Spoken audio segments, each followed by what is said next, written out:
시청자 여러분 안녕하십니까? VOA 뉴스투데이 시작합니다. 토니 블링컨 국무장관이 미국 하원 청문회에 출석해 국무부 북한인권 특사 임명을 재확인했는데 인사 검증 과정을 언급하며 구체적인 임명 시한을 밝히지는 않았습니다. 블링컨 장관은 또 재미 한인 이산 가족 문제 해결을 위해 반드시 노력하겠다고 밝혔습니다. 첫 소식 조은정 기자가 보도합니다. 미국 하원 외교위원회의 외교정책과 내년도 예산청문회에 출석한 토니 블링컨 국무장관은 북한 인권특사 임명을 약속했는데 언제 임명할 것이냐는 공화당 소속 한국계 영김 의원의 질문을 받았습니다. So let me now move on to an issue from your last visit to this committee where you assured me that President Biden was interested in appointing a special envoy on North Korean human rights issues. That was 3 months ago.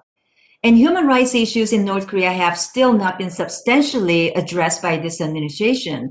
So can you now provide a timeline for when President Biden plans on appointing a special envoy on North Korea human rights as required under the North Korean Human Rights Act? 블링컨 장관은 북한 인권 특사를 임명할 의지가 있다고 말하고 다만 인사 검증 과정이 복잡해졌다며 임명 시한을 더 구체적으로 파악하게 될 때 내용을 공유하겠다고 답했습니다. We're determined to do that. I think, as you know, the vetting process has become ever more complicated, ever more time-consuming, ever more laborious. We want to make sure that all of that is done appropriately, but we will do that. 블링컨 장관은 이어 인도태평양 지역의 중요성을 거듭 강조했습니다. 특히 자유롭고 개방적인 인도태평양을 위해 파트너 국가들과 긴밀히 협력하고 있다고 밝히고 바이든 대통령이 취임 후 첫 정상회의를 쿼드 국가들과 열었다는 점을 상기시키면서 여러 분야에서 함께 협력하고 있다고 설명했습니다. And it's on the front lines of the strategic competition that we have with China. By the way, China invests about 50% of its global assistance and 50% of its economic diplomacy in the Indo-Pacific. So this is clearly a priority for them. 블링컨 장관은 이날 하원 세출위원회 청문회에서도 북한 인권 특사에 대한 같은 입장을 밝히며 다만 검증 과정으로 인해 임명이 늦어지고 있다고 밝혔습니다. 재미 한인들과 북한 내 가족들의 상봉 문제와 관련한 입장도 밝혔습니다. This is just heart-wrenching, knowing that people have been not only separated, but don't even know the fate of their loved ones. So what I can pledge to you is that we will absolutely work on this. 블링컨 장관은 다만 이산가족 문제를 해결하는 것은 매우 어려운 일이며 북한이 어떻게 호응할지는 알지 못하는 상황이라고 설명했습니다. VOA 뉴스 조은정입니다. 북한의 계속되는 핵활동은 명백한 유엔 안보리 결의 위반이며 심각한 우려 사안이라고 국제 원자력기구 IAEA 사무총장이 밝혔습니다. 특히 비밀 핵시설로 추정되는 강선 지역에서 증기가 계속 포착됐다며 플루토늄 재처리 가능성을 시사했습니다. 박형주 기자가 보도합니다. 국제원자력기구 IAEA의 라파엘 마리아노 그로시 사무총장은 7일 오스트리아 빈에서 열린 IAEA 이사회 분기별 회의 기조연설에서 지난해 9월 이사회 보고 이후에도 북한이 핵 개발을 지속하는 것으로 나타났다고 밝혔습니다. 그러면서 이는 심각한 우려 사안이며 유엔 안보리 관련 결의에 대한 명백한 위반이라고 지적했습니다. DPRK's nuclear activities, of course, remain a cause for serious concern. The continuation of this is a clear violation of relevant UN Security Council resolutions and is, of course, deeply regrettable. 그로시 사무총장은 지난해 9월 이후 실험용 경수로에서 내부 공사활동과 일치하는 징후가 포착되는 등 북한이 일부 핵시설을 여전히 가동하고 있다고 밝혔습니다. 특히 핵 관련 활동 징후가 계속되는 곳으로 평양 인근의 강선을 지목했습니다. 지난 3월 보고 이후에도 방사화학실험실에서 증기가 계속 포착됐고 그 기간은 플루토늄 재처리에 필요한 시간과 일치한다면서 다만 실제 플루토늄 재처리인지는 결론 내지 않았습니다. The duration of this operation for many months, therefore, is consistent with the time required for a reprocessing campaign at the radiochemical lab. It is not, however, possible to confirm that reprocessing is taking place, of course. 강선은 IAEA가 북한의 핵 활동과 관련해 지속적으로 주목하는 것으로 그로시 사무총장은 지난 3월에도 이곳에서 핵 활동 징후가 포착됐다고 밝힌 바 있습니다. 강선은 또 지난 2019년 2월 하노이 2차 미북 정상회담 때도 언론 등의 주목을 받았습니다.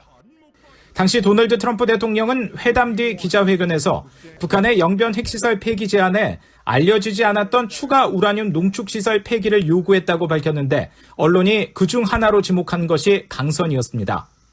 그로시 사무총장은 이어 영변의 원심분리기 농축시설의 농축 우라늄 생산과 5메가와트 원자로 가동 징후는 없다고 밝혔습니다. 그로시 사무총장은 또 북한의 유엔 안보리 결의에 따른 완전한 의무 준수와 핵확산 금지 조약 NPT의 안전조치 이행을 위한 IAEA 협력, IAEA 사찰단의 부재 기간 중 발생한 모든 문제들에 대한 해결을 촉구했습니다. 북핵 감시를 위해 북한에 머물던 IAEA 사찰단은 2009년 4월 추방된 뒤 북핵 프로그램 감시를 위해 고해상 상업위성 이미지 수집과 분석을 확대했습니다. 그로시 사무총장은 이날 IAEA는 북한 핵 프로그램을 확인하는 데 핵심적인 역할을 담당하기 위한 준비에 만전을 기하고 있다고 밝혔습니다. VOA 뉴스 박형주입니다.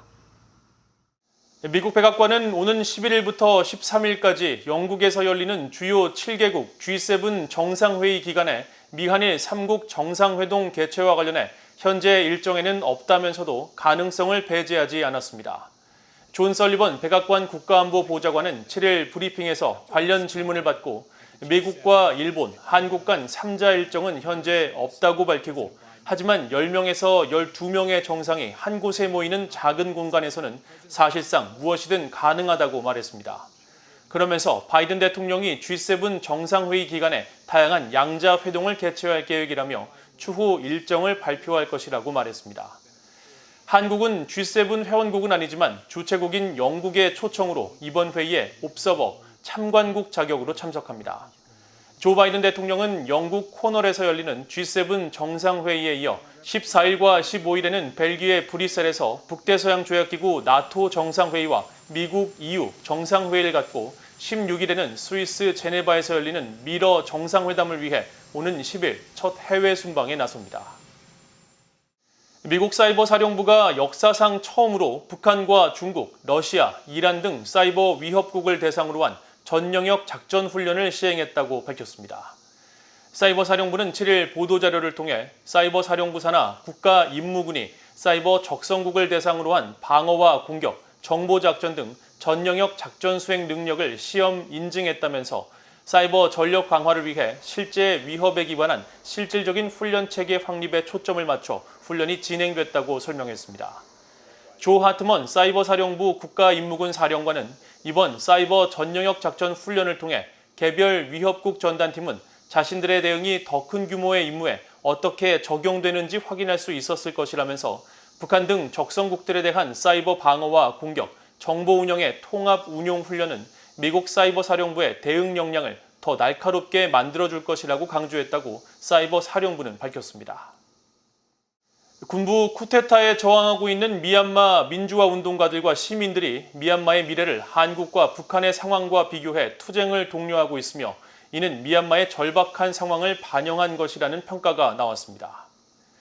AFP 통신 등 외신들은 최근 미얀마 군경에 체포된 뒤 살해된 시인 캣티 씨가 사망 전에 우리가 패배하면 북한, 승리하면 한국이 될 것이라는 글을 올리며 군부 독재에 맞서 강력한 투쟁에 나설 것을 시민들에게 촉구했다고 전했습니다. 미국의 민간단체인 버마계 미국인 민주주의 동맹의 우연탄 의장은 7일 VOA와의 전화통화에서 미얀마의 미래가 남북한의 현실처럼 갈림길에 서 있기 때문에 미얀마인들이 이를 자주 인용하고 있다면서 군부 독재에 패배하면 미얀마는 북한처럼 희망도 미래도 없는 전체주의 빈곤 국가로 돌아갈 수 있다는 절박함이 반영된 것이라고 지적했습니다. 또 VOA 버마어 서비스는 미얀마의 인권운동가 마웅 자니 씨가 지난 3월 트위터에 우리가 민주화 투쟁에 성공하면 한국이 될 수 있고 실패하면 또 다른 북한이 될 것이라며 저항을 호소한 뒤 미얀마 국민들이 남북한 상황과 미얀마를 자주 비교하는 글을 인터넷 사회관계망 서비스에 올리고 있다고 전했습니다. 이상으로 VOA 뉴스투데이를 모두 마칩니다. 시청해주신 여러분 고맙습니다.